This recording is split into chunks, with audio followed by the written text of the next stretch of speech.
Something a little different this week. We're doing a Q&A instead of the next instalment of the van build.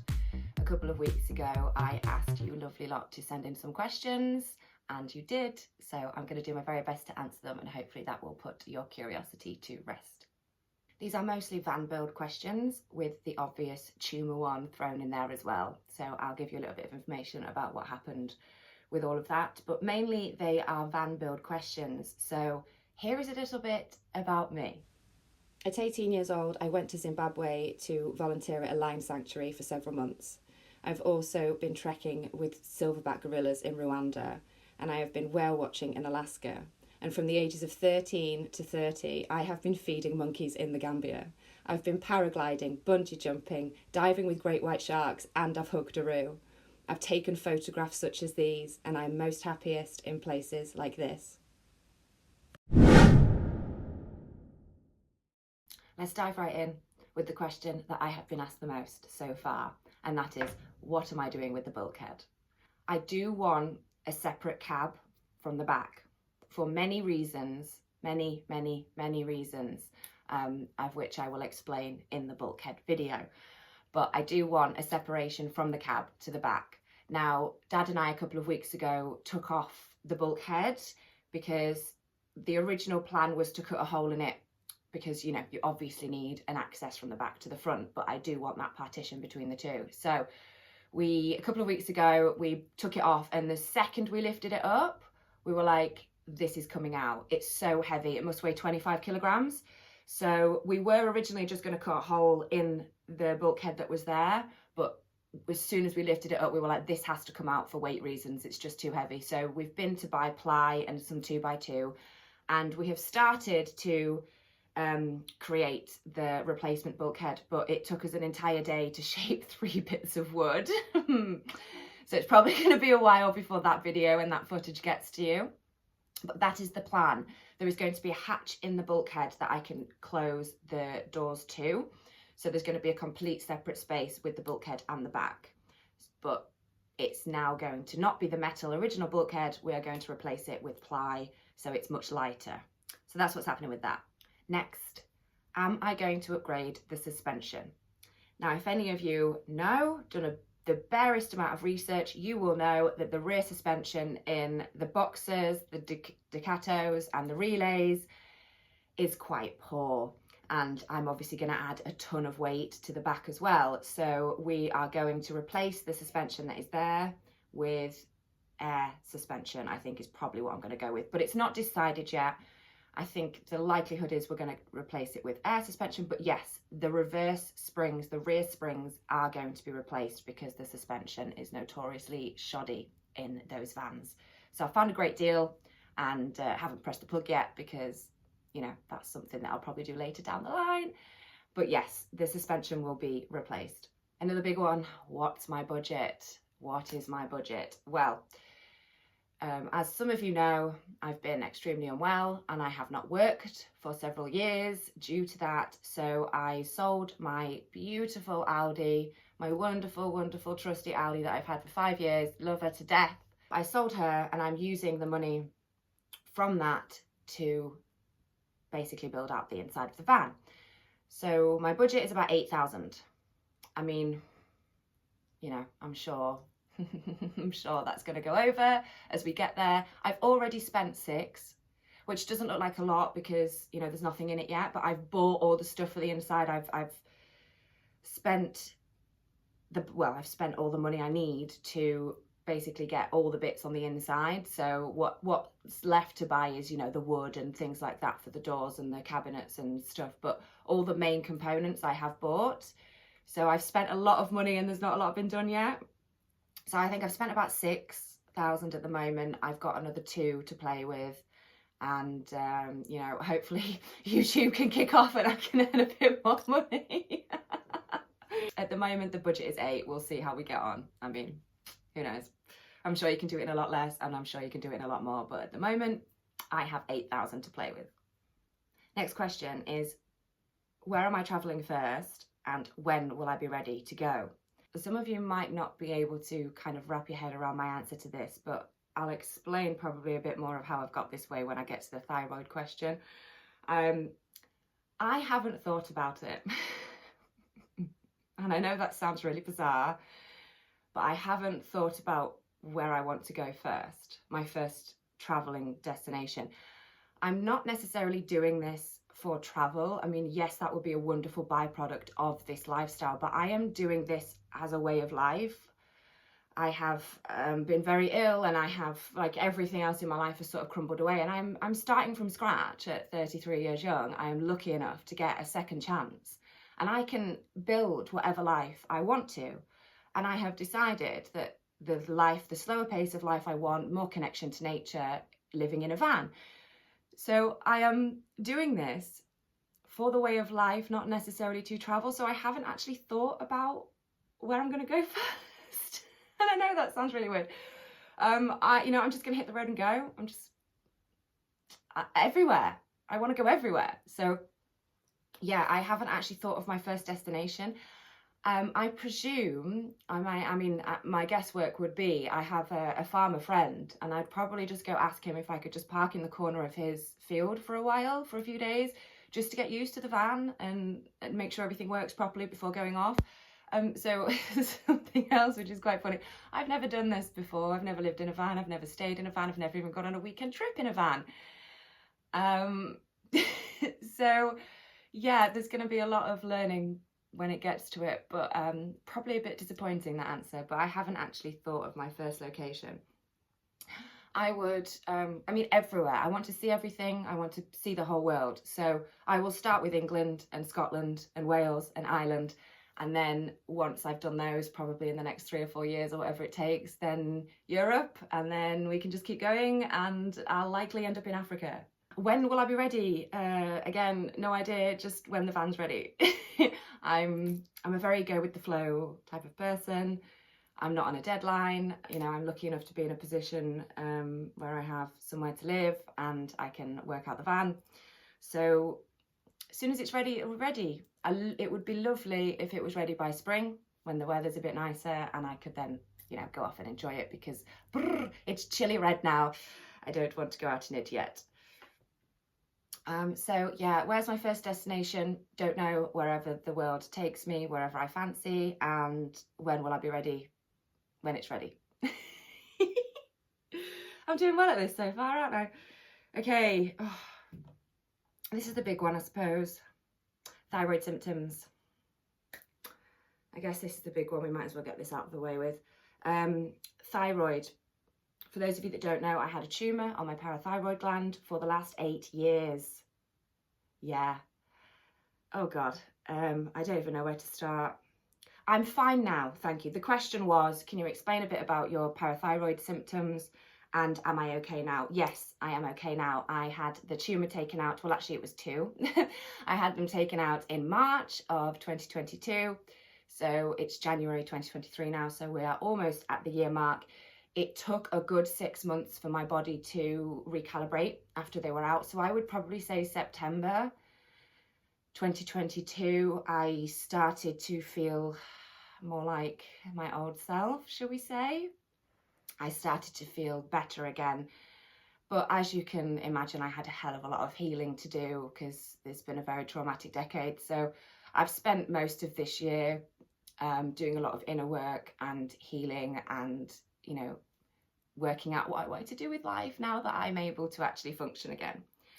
Okay, so the symptoms were, and I still remember this as it was yesterday, it was like a switch went off in my brain. So please, if anybody has depression come on as a severe symptom very quickly, please get your doctors to check your endocrine system, your parathyroid glands, and your hormone levels, because it was like, yeah, a switch went off in my brain. I remember the date exactly. It was the 15th of February 2015. I was in a very committed, loving relationship with somebody I'd been with for about 3.5 years at that time, I think. And it was the day after Valentine's Day. And me and this partner at the time, we were very into going to the gym. So we had our separate jobs, and we would meet at the gym at the end of the day and we trained together before we'd go home. But this day, I just felt miserable, and I rang him after work and I said, you know what, I'm not going to see you at the gym. I'm going to go home. I'll see you at home. And I went home and I ate all of my Valentine's Day chocolate, devoured the whole thing, the whole lot. And yeah, didn't go to the gym. And then the next day I did the same thing again. And then the following day I did the same thing again. And within 2 months, I was 2 stone heavier. I was signed off work sick for 6 months. I was severely depressed and I'd had a suicide attempt. So it was very quick, very, very quick. The first symptom, the most severe one, was depression, but like severe depression, clinical depression out of nowhere, just hit me like a ton of bricks. The other main symptom was acne, and cystic acne, because the tumours were on my endocrine system, which deals with all your hormones. So I ended up having, like, I called it a beard of cystic acne. And like my skin was purple and swollen, and these bumps were so painful to touch. And I went to go see, you know, specialists and dermatologists and things like that. And the first thing she said was, she was like, wow, Becca, your skin is purple. Like, there is some serious problem here. And we thought it was something else. And then, you know, hindsight has shown that it was tumours. For those of you that don't know, in our necks we have a thyroid. Our thyroid, which has like 4 little arms on it, I suppose, like this. It looks a little bit like this in the back of your neck. And on these arms, on the edge of each one of these arms, is a tiny gland about the size of a grain of rice. And they are your parathyroid glands, which work on your endocrine system. So I had a tumour on one of those.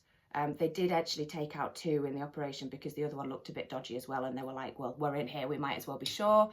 You've got 4, so I can manage with the 2 I've got left. It's called hyperparathyroidism, and it's extremely common in postmenopausal women apparently, but it's just really uncommon in someone my age, which is part of the reason why they gave me that it took so long to find it. Another reason was, one of the main symptoms was it draws calcium out of your bones into your bloodstream, which then leads to vomiting. That's fun. And so I spent a lot of time in 2021 throwing my guts up. So usually how they find this tumour is through broken bones. A woman will have 2 or 3 broken bones in a year, and then the doctors will go, right, let's look at the endocrine system, because we're pulling calcium out of the bones, it's making the bones weaker, it's causing osteoporosis, and that's how you lead to causing your bones to break. Now, you know, whether this was a good or not, I don't know. I started weight training at the gym a couple of years before my symptoms started, this tumour started, and I'd continued to do so for the last decade. So I have weight trained, lifted really heavy weights for the last 10 years. And when I got to the doctors, you know, when they found it, I ended up in hospital for a week, and that's how they found it. And the doctor said to me, he was like, you know, this is amazing. Normally we find these things through broken bones. And I said, yes, well, I've done myself a favour and I've weight trained, because weight training reduces the effects of osteoporosis, so it strengthens your bones. So what I've done in the last 10 years is done myself a favour, because I've saved myself from broken bones from the tumour, but at the same time I've also probably prolonged them finding it, so I've prolonged my pain. Not that I would ever change not training at the gym. Go to the gym, it's amazing. Women lift weights, it's amazing. Yeah, so that's probably why it took them so long to find it. I just ended up vomiting for like 2 days straight, couldn't keep any liquids down or anything like that. So then I ended up in hospital, and they had to give me 9 IV bags in 1 day because I'd dehydrated myself so much. And then that's when they found the tumour. Not before they tried to send me home telling me it was COVID though, because it was all through all of that Rona time. So yeah, that was fun. So what other nasty symptoms did I have? Oh God, it was literally everything. My hair was falling out, my skin was horrendous, I was vomiting all the time. There was lots of diarrhea thrown in there as well. There was the cystic acne, which was great. Lethargy. Oh my God. I didn't realise how lethargic I was until the tumour came out. The huge, horrible one, depression and suicidal thoughts, very, very strong suicidal tendencies every day. That was the biggest battle. That was the hardest thing by a long shot. By a long shot. Yeah.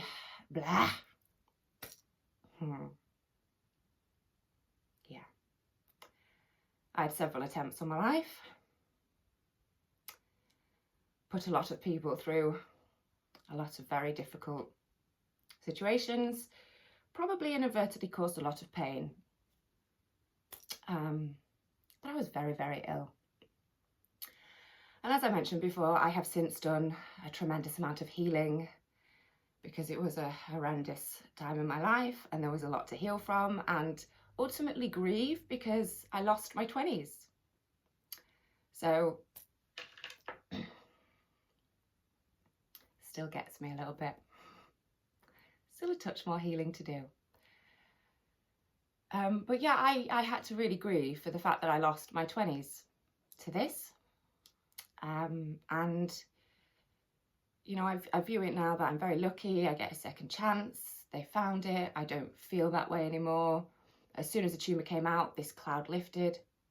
I always explained it as there was this cloud over me that no matter what I did, I couldn't go away, and I could pretend to be okay for a while. But then as soon as I was by myself again, it would all just be there. And I remember waking up from the operation and I was in so much pain, a tremendous amount of pain. As you can imagine, I'll put a lovely picture on of my scar, of my, as just after I'd come out of the surgery.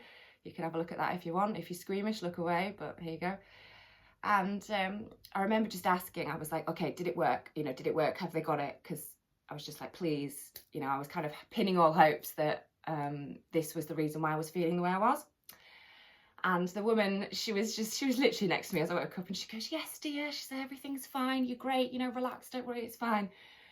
And even though I was in so much physical pain, all that emotional pain had gone straight away. And I was just like, it felt like this fog had been lifted, and it was just, I was just clear again. I could think clearly, and I wasn't being dragged down by this voice. And I just instantly felt, I was like, this is it, it's worked, it's done it. I'm no longer going to have to live in that realm. So it was wonderful. I mean, the first week it actually did get infected as well. The wound actually did get infected as well. So the first week or the first 5 days were pretty horrible. The Wednesday, Thursday, I had the operation on the Monday. The Wednesday, Thursday were like the worst days. By Friday, I was up in the living room and up and about, and then, you know, kind of went on from there. So, and that's only really it's a very, very basic, and I know I've probably waffled, but that is very basic of what's happened.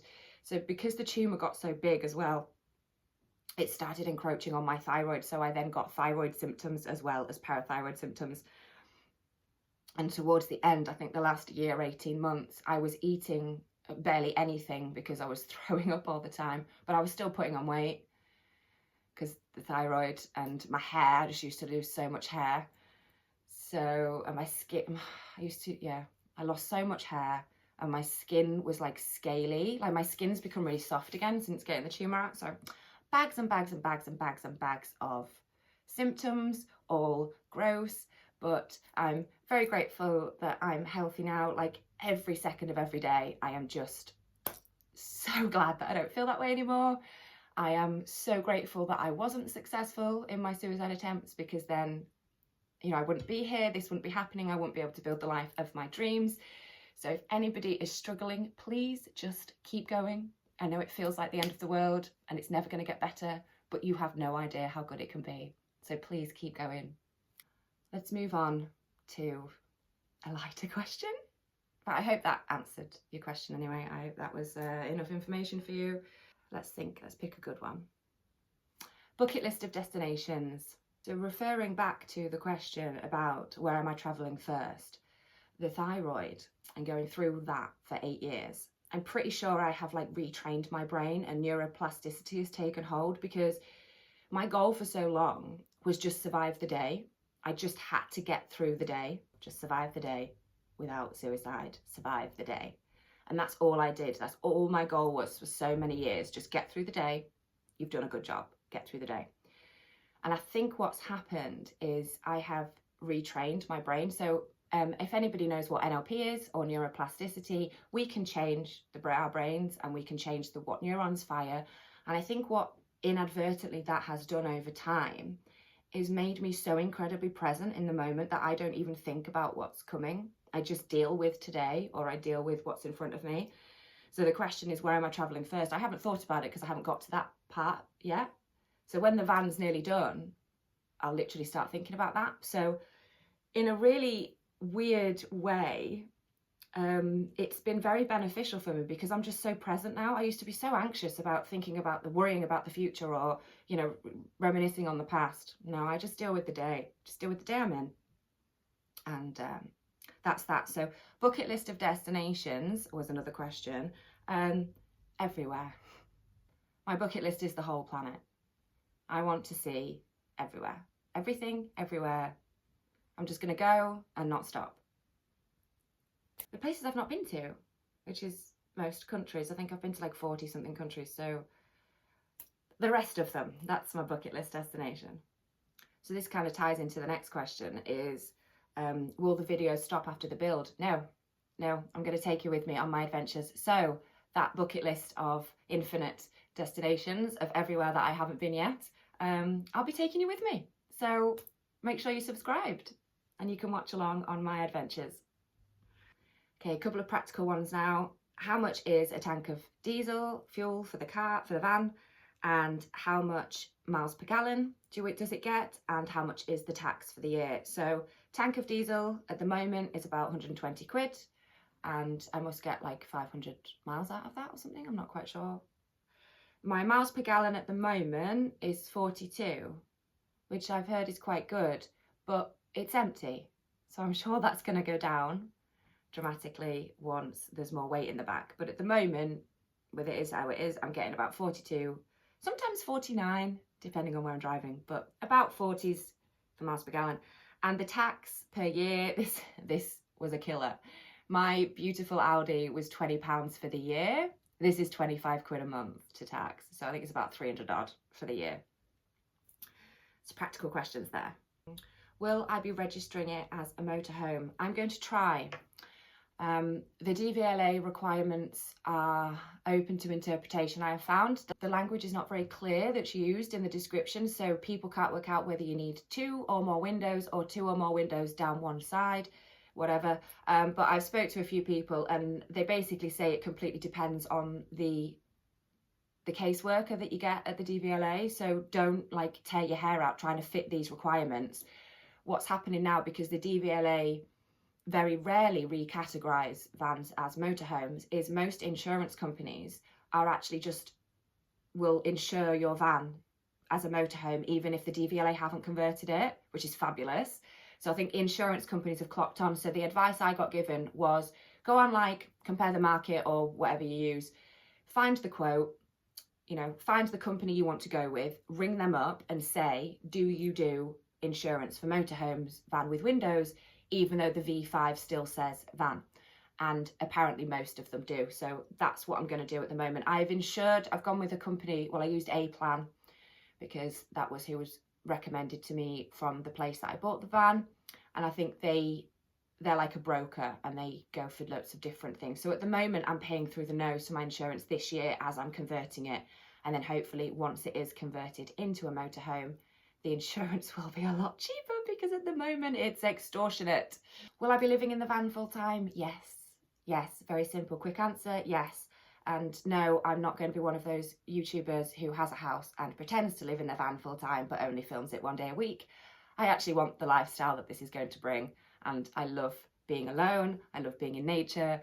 I spent most of this summer gone alone in the woods by myself, and I just have the best time. So yes, I will be full time in the van, away from society as much as possible. What music will be on my soundtrack to the build or my adventures? A few videos ago, I said that I'm going to have to put the time lapse on because I want to listen to music and YouTube won't let me play, obviously for copyright reasons. So somebody asked what music basically was I listening to. Now, I have a very eclectic taste of music. I was quite angry as a teenager, and I went through a very heavy metal rock phase. Then I went to university in London and discovered drum and bass. And then ended up working in Fabric nightclubs, so that was like my dream. Then I came home and it sort of got into dance a bit, but as a general rule, if it's in the charts, I won't be listening to it. Heavy rotation a lot at the moment. I listen to a lot of reggae. I listen to a lot of Afro beats. I listen to, I don't want to say like yoga music, but like calming frequency, you know, relaxing spa music probably is one way to put it. I really like classics. Big Pink Floyd fan, although I haven't listened to them in quite some time. I kind of need to be in the right mood for Pink Floyd, very pensive mood. Pink Floyd usually goes well with a pensive mood. Leslie Gore, like 60s, really like 60s stuff. Leslie Gore, I'm getting quite into some 70s as well at the moment. But just a wide range of a lot of drum and bass, a lot of reggae. And I'm actually listening to a lot of Spanish and Latino music at the moment. I'm really enjoying that. One of the goals I have when I get in the van and you can have the slower pace of life is I need to teach myself Spanish properly, because it's a beautiful language, and you know, it's the second most spoken language in the world. And I can ask for one thing: quiero un helado chocolate, por favor, which is, can I please have a chocolate ice cream? But I just love it. So I'm listening to a lot of Spanish Latino music as well at the moment. Reggaeton, I think it's called. Yeah, so, but really a lot of reggae. I like a lot of reggae. Just in case you haven't noticed, I'm a hippie. Just in case you haven't figured that out yet. I'm a tree-hugging hippie. Yeah. Okay, last one. Do I have any pets? Yes. I'm not going to be living in the van alone. This is part of the reason why I need the cab separate to the back, because I have a pet. So I'm going to go introduce her to you now. I'm going to go get her, wherever she is, and you can meet her. But yes, I'm not going to be living alone. I have a little companion, and I'm very excited about this. Okay, let me go get it. I've just had to wake her up. She's a bit sleepy, but this is Savannah. This is my Maine Coon cat. Look. She's adorable. She's more like a dog. She's more like a dog than a cat. Do you want to get up, darling? There you go. Right, let's see. Here she is. Oh, I'm sorry. I've woken her up. She's amazing. She's really docile. She is actually more like a dog. So this is Savannah. She is 7 years old. She's 7. She is the love of my life. Literally my little best pal. She's so wonderful. Maine Coon cats are very much like dogs. Like, she plays fetch with me. She comes when I call her. There you go, darling, sorry. And she's enormous. They're huge. They're absolutely huge compared to normal cats. I know, darling. I know, I'm sorry. Oh, but she's so lovely. I have this enormous thing for her because she is huge. She's not like a normal cat. She's massive. Just Google Maine Coons and you'll see how big they get. So camera probably doesn't give it justice, but look at her. I mean, oh. So yeah, I know probably some of you might not like cats, but you'll learn to love her. She is adorable. I mean, look how docile she is. What cat do you know that just sits like this and like, she just lets me do anything to her. Oh, and I even think she's going to start purring. You're so pretty, huh? She's so pretty. Yeah, go on then. Thank you, darling. Are you just going to sit? Are you just going to sit right by the camera? Yeah, she's going to sit right by the camera. So she follows me around like a dog. She follows me around like a dog. She plays fetch. She comes when I call her. She's magnificent. So I do have a pet. Unfortunately, it's not a dog. When I was getting an animal, I was working full time and I was like, there's no way I can get a dog and leave it in a cage at home while I'm at work, or leave it, you know, unattended. Cats look after themselves. They're much low maintenance. So I just couldn't commit to a dog. I love all animals, but I just couldn't commit to a dog. So I got the closest thing to that, which is a Maine Coon cat. So she's going to come with me. gonna have to lead train her, which will be hilarious. I'm pretty sure she'll be fine. She's 7 years old and we've lived in 5 different houses. So she's fine. And a lot of people, when you move to a new house, they say you've got to keep your cat in for umpteen weeks. I just opened the door, let her out, and she comes back. So I think we'll be fine.